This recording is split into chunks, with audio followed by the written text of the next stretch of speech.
چہرے کو بوسہ دینا یہ ایک مباح عمل ہے۔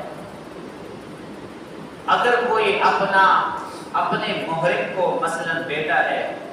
اپنے باپ کو انتہائی محبت کی وجہ سے ان کی پیشانی پر بوسہ دے رہا ہے تو دے سکتا ہے، بوسہ اپنے باپ کے چہرے سے لے سکتا ہے، لیکن بشرطے کہ زندگی میں بھی باپ کی خدمت کی ہو۔ ایسا نہ ہو کہ پوری زندگی اپنے باپ کو لاتے اور گالیاں دیتا رہا، پوری زندگی باپ کی نافرمانی میں گزارا، اور پھر جب اس نے اپنے باپ کو دیکھ کر کے اب کفن کے اندر ہے تو گیا اور ان کے چہرے کو بوسہ دیا۔ اس بوسے کا کوئی فائدہ نہیں۔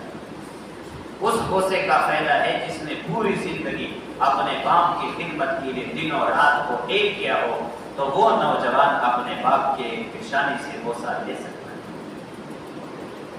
وہ نوجوان اپنی ماں کی چہرے سے بوسہ لے سکتا ہے جس نے پوری زندگی اپنے ماں کی قدموں میں گزاری ہو اور پوری زندگی اپنے والدین کی خدمت کی۔ جو لوگ